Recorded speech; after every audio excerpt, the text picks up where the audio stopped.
When a person is sexually aroused or having sex, their bodies go through a number of physiological changes. When you have sex, masturbation, or are aroused, your testosterone levels actually rise. Prolactin is a hormone that is secreted into the bloodstream by the body during ejaculation. Prolactin is considered to be a more feminine hormone than other hormones.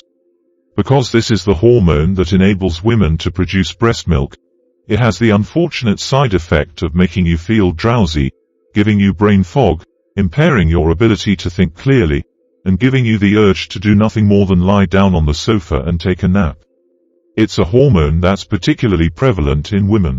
The problem with this is that prolactin actually inhibits testosterone levels within the body, which means that after ejaculation, you have a tendency to have very low testosterone levels. You can tell this for sure by comparing how you feel immediately before ejaculating to how you feel after ejaculating. When you are sexually excited, your testosterone levels skyrocket, your energy levels skyrocket, you feel very alive, your body is activated, and your energy levels are activated. When you are sexually aroused, your body is activated. You have a fantastic feeling, and then after you have ejaculated, there is some of the contentment that comes with releasing yourself. Nevertheless, you also have this feeling of almost being deflated. Is that correct? It's as if you were a gigantic balloon that had been blown up, and someone popped it. You have the impression that you've lost something, and you experience that exhaustion. It's possible that you won't even be able to communicate with your partner at times. It's possible that you just want to roll over and go to sleep. Because of the release of prolactin into the bloodstream and the subsequent rise in dopamine levels in the brain that follows the large spike that occurs after ejaculation, this can be considered something of a stereotype for men. They have a propensity to fall below your base level, which results in a decrease in your overall dopamine levels following the ejaculatory orgasm. It has an effect similar to that of using drugs, nearly like getting high. There is a very little period of time during which one has an extreme high, anywhere from 5 to 10 seconds, during which one experiences the bliss of an ejaculatory orgasm. But, after that, one is at a very low level. You will need to get better. For some guys, the refractory phase lasts for several days following an ejaculation before they begin to feel back to normal. It can take another week or longer for other guys, depending on their age or state of health. Because they ejaculate on a daily basis, the most majority of men do not experience this, or at the absolute least, they are not aware that they are experiencing it. This is because they are accustomed to the sensation. Through repeated exposure to porn, we are conditioned to be too sexually excited and to seek sexual satisfaction by regularly ejaculating and masturbating ourselves. It is very common for many men, and as a result, they are always in this state of having high prolactin levels after they have ejaculated. This post-ejaculatory malaise for essentially the majority of the rest of their lives. They have never had any other point of reference, and I would just like to share a handful of scientific studies that I've read that really prove the benefits of refraining from ejaculating. Right now, I want to make it clear that I'm not suggesting that you give up having sexual relationships and abstain from masturbation and other forms of sexual activity. However, that is not the point at all. Orgasms are possible for men even if they don't ejaculate. I'm going to delve further deeper into that subject. In this particular study, which took place in China, a group of 20 adult males participate. They were all of varying ages, came from a variety of various places, and had varying degrees of overall health, and they were divided into two groups. One group ejaculated on a daily basis, as do the vast majority of men. The second group lasted for around 8 days without ejaculating, and what the researchers discovered was that the males who did this all experienced a very large peak in their testosterone levels. On day 7, they had an increase in their testosterone levels that was, on average, equal to 150% higher. You do realize the significance of that, right?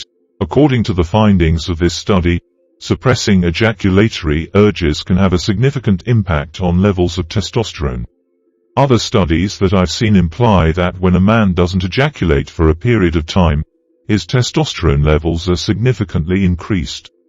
This means that he will have more energy, better mental clarity, and more manly drive. You're probably aware that testosterone is a hormone that's associated with men, and that it's responsible for giving men feelings of vigor and the desire to take on the world and get things done, right?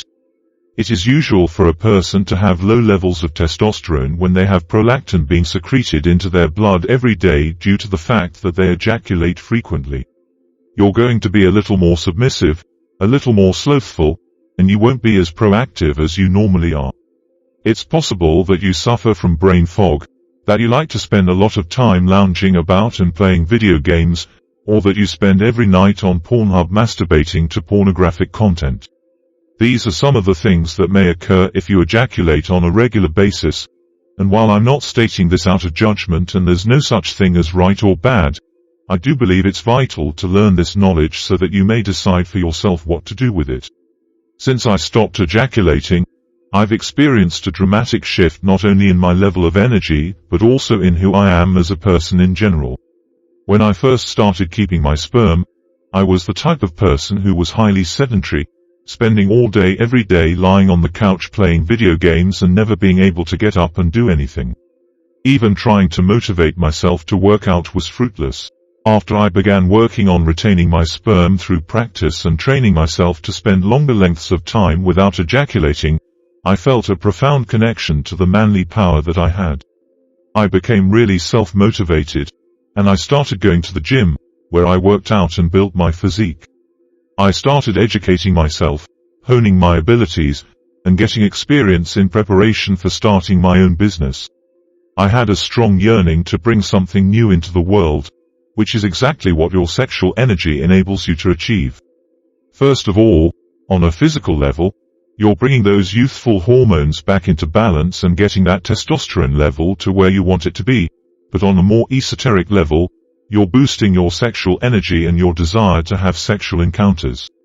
You are increasing the amount of masculine charge in your body as well as your polarity. It invigorates your energy field as well as your physical body, and as a result, you will become more ambitious, more self-assured, more appealing, and more successful. You don't have to take my word for it.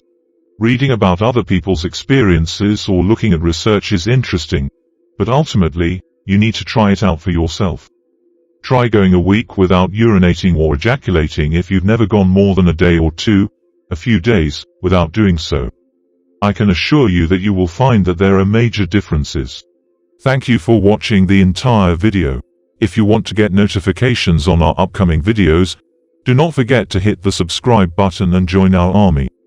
And also, I'd really appreciate if you hit the like button for the YouTube algorithm to recommend this video to like-minded individuals. As always, it was a pleasure talking to you.